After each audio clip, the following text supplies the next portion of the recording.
Assalamualaikum warahmatullahi wabarakatuh. Perkenalkan, nama saya Salvi Triani, NPM 2241153 dari kelas manajemen 22C. Di video kali ini, saya akan menjelaskan tentang memahami konsep penilaian kinerja. Definisi penilaian kinerja kerja.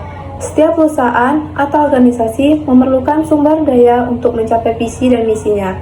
Sumber daya yang merupakan sumber energi, kekuatan yang diperlukan untuk membuat daya, aktivitas, kegiatan, maupun tindakan. Sumber daya tersebut ada berbagai macam, beberapa di antaranya yaitu sumber daya manusia, sumber daya alam, sumber daya finansial, dan sumber daya ilmu pengetahuan serta teknologi.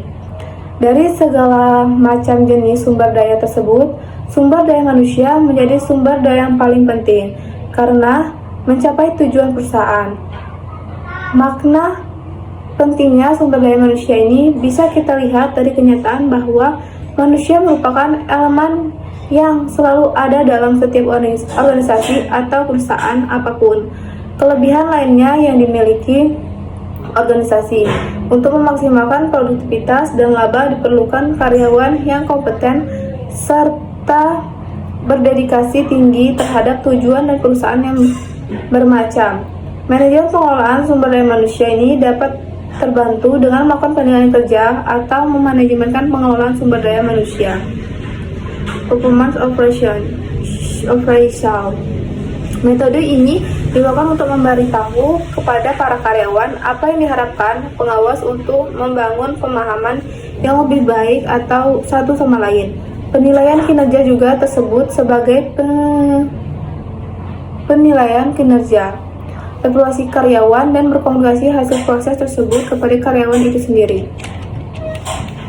Tujuan penilaian kinerja. Salah satu permasalahan pokok yang ditemui oleh perusahaan dalam menilai kinerja pegawai adalah tujuan terangkap, double ration.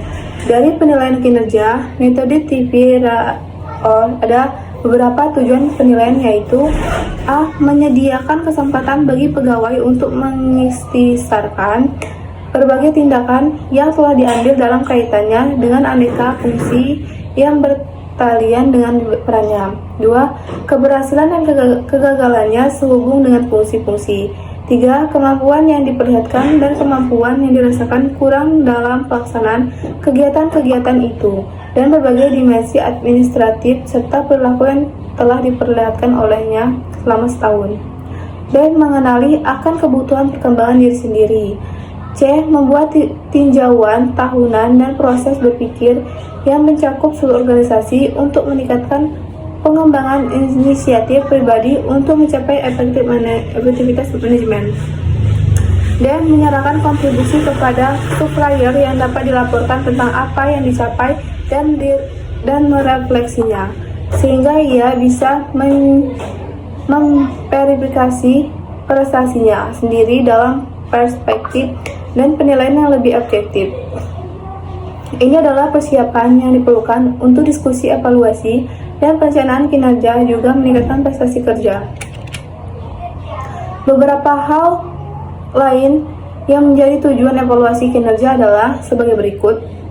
1. Sebagai dasar pengambilan keputusan. 2. Sebagai dasar untuk prediksi kinerja dan korelasinya dengan hasil tes, termasuk hasil evaluasi kerja. 3. Memberikan umpan balik kepada karyawan dan memungkinkan evaluasi kinerja dapat dijadikan sebagai sarana untuk mengembangkan diri dan pengembangan karir bagi karyawan. 4. Jika perusahaan dapat mengidentifikasi kebutuhan pengembangan lapangan kerja, maka evaluasi kinerja dapat membantu dalam menentukan tujuan program pelatihan. 5. Jika perusahaan dapat secara akurat menilai kinerja karyawan, maka evaluasi kinerja dapat membantu diagnosis masalah di organisasi atau perusahaan. Penilaian kinerja juga diperlukan untuk mencapai beberapa tujuan. Mengidentifikasi, memberikan informasi untuk pengembangan karyawan, meningkatkan produktivitas organisasi atau perusahaan, menyediakan data dan kompensasi pekerjaan yang adil, melindungi organisasi atau perusahaan dari proses hukum perburuan. Manfaat penilaian kinerja. Manfaat penilaian kinerja performance appraisal. Menurut Rifai dan Basri, kegunaan atau manfaat hasil penilaian kinerja adalah Performance improvement berbicara tentang umpan balik kinerja untuk membantu karyawan, manajer, supervisor, dan special SDM dalam bentuk kegiatan yang tepat untuk meningkatkan kinerja di masa depan.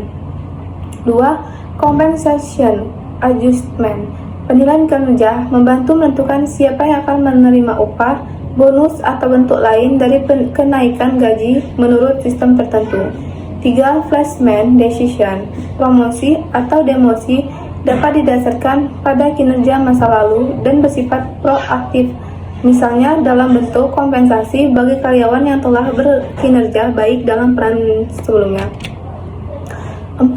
Training and development. Net kinerja yang buruk menunjukkan perlunya pelatihan ulang sehingga setiap karyawan harus selalu memiliki kesempatan untuk berkembang guna memenuhi kebutuhan posisi saat ini. 5. Career planning and development. Umpan balik kinerja dapat sangat membantu dalam proses pengambilan keputusan, terutama untuk karir khusus seorang karyawan sebagai langkah pengembangan diri karyawan. 6. Staffing, proses defisiensi. Kinerja yang baik dan buruk berdampak pada kekuatan dan kelemahan proses rekrutmen SDM. 7. Informasional. Kinerja yang buruk dapat menunjukkan kesalahan dalam informasi analisis pekerjaan, perencanaan tenaga kerja, atau aspek lain dari sistem manajemen. Hal ini menyebabkan ketidakakuratan dalam perekrutan, pelatihan, dan keputusan konsultasi. 8. Job decision error. Kinerja yang butuh dapat menjadi tanda pengaturan kerja yang salah atau tidak tepat. Kegagalan ini dapat diagnosis dengan penilaian kinerja. 9. Feedback to human resource. Baik buruknya suatu perusahaan menunjukkan seberapa baik fungsi departemen sumber daya dijalankan. Metode penilaian kinerja. Metode penilaian kinerja. Setiap perusahaan melakukan penilaian kinerja karyawan atau performance review secara periodik. Umumnya setiap 3 bulan, 6 bulan, atau 1 tahun. Evaluasi dilakukan menggunakan performance appraisal method atau metode penilaian kinerja karyawan dengan tidak hanya berguna dalam memberikan umpan balik untuk perbaikan kinerja karyawan, tapi juga sebagai dasar pengambilan keputusan manajemen perusahaan terkait kelanjutan hubungan kerja dengan karyawan, dihentikan atau dilanjutkan. Selain itu, hasil evaluasi juga menentukan pemberian reward kepada karyawan yang memiliki kinerja di atas rata-rata, misalnya berupa bonus, kenaikan gaji, dan promosi jabatan.